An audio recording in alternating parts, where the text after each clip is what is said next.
In today's video, I'm going to share an amazing chess opening, also called the London system. So your opponent develop his knight, you'll take out your e3, taking out the bishop is the main plan.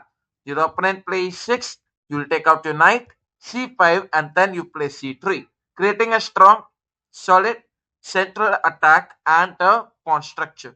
Now this pawn structure is very powerful. Basically, it is helping a lot in increasing the control of center.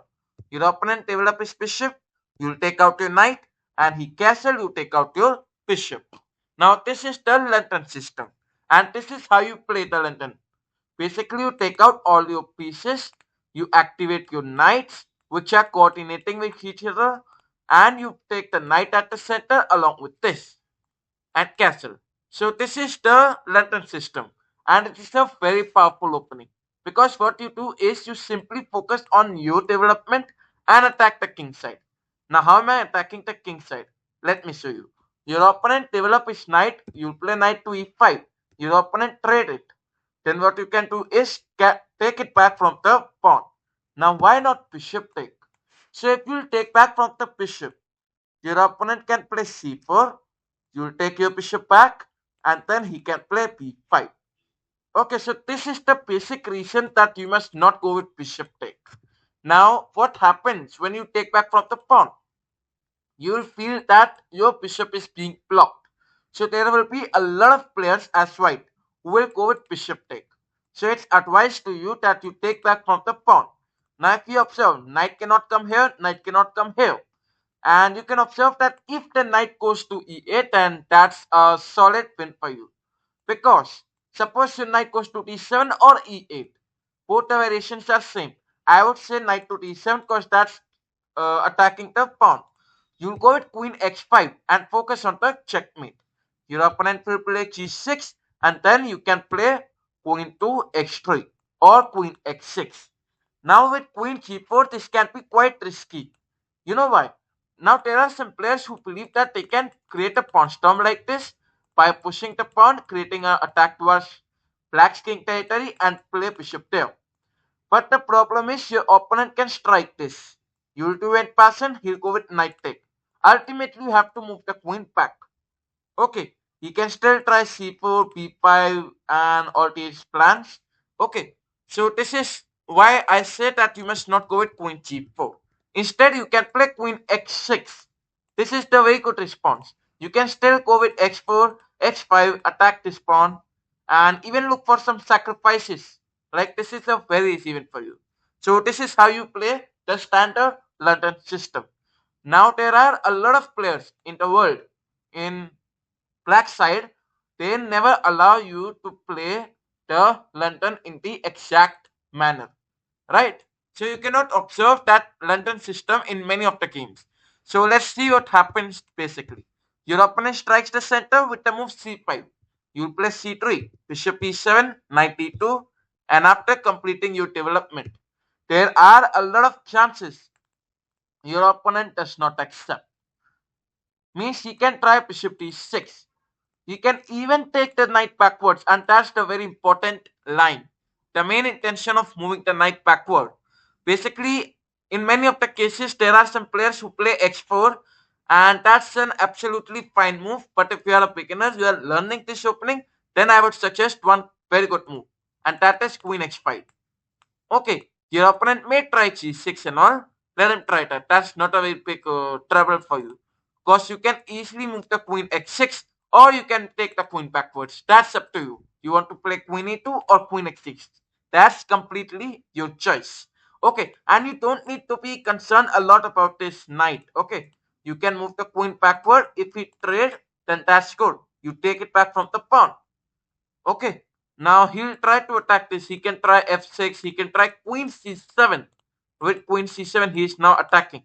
You will simply play knight f3 and defend.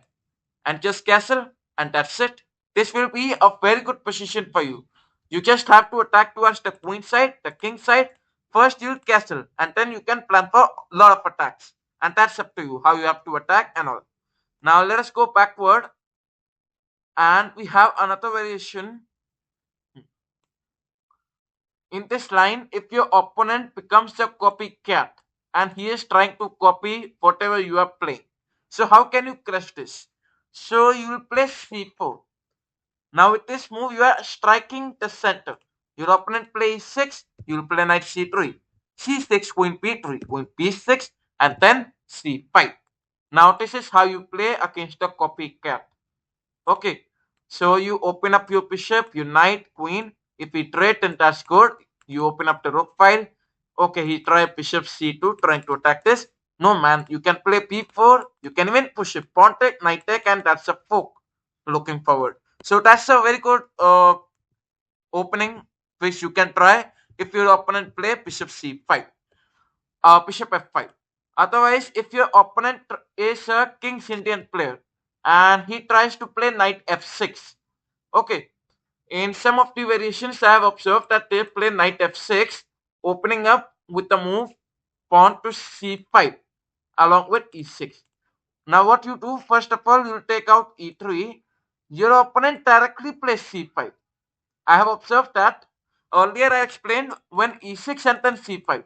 Now there are some players that who play directly c5. How you play against this? So you play c3, knight c6, knight f3 along with queen c2. Now here there are a lot of players as black who play the move bishop f5. And exactly this is a very good move. Now how can you crush this? Basically queen take on the bishop, queen take on this pawn and you lose the rook. So that's the main plan. Now how you play against this? So you can simply take the pawn, attack the queen. If your opponent take it, you can take the bishop. Otherwise, if your opponent take your queen, you take this and attack. So that's why it is advised to you all that if he tries c5 directly, then it is not at all the correct variation to play knight f3. Instead, first play knight d2, and then once your opponent play queen b6, you play queen c2. If you try bishop there, then that's a free bishop. Cause queen take on this pawn, rook can come here, knight is supporting it. So that's a very good win for you. Let us go backward and have the King's Indian line. Your opponent play knight f6. Now he is planning for g6, bishop g7, castling, which is looking quite similar to the King's Indian. So bishop f4, g6, knight c3, bishop g7, e4, d6, and then queen d2. Castling, you go with long castling.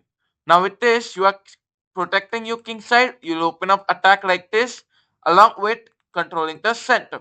You can simply go on with pushing the pawn forward, creating pawn storm. Now how can you do that? F3, G4, X4, X5. That's it. How you will push and you'll attack the king side. Otherwise, there are a lot of players who won't allow you to directly take the control of center with E4. So they may play the move D5. Okay, they play d5. Now how you play? So once again you will play queen d2 and that's the same plan as earlier discussed. F3, g4, x4, just attack and win.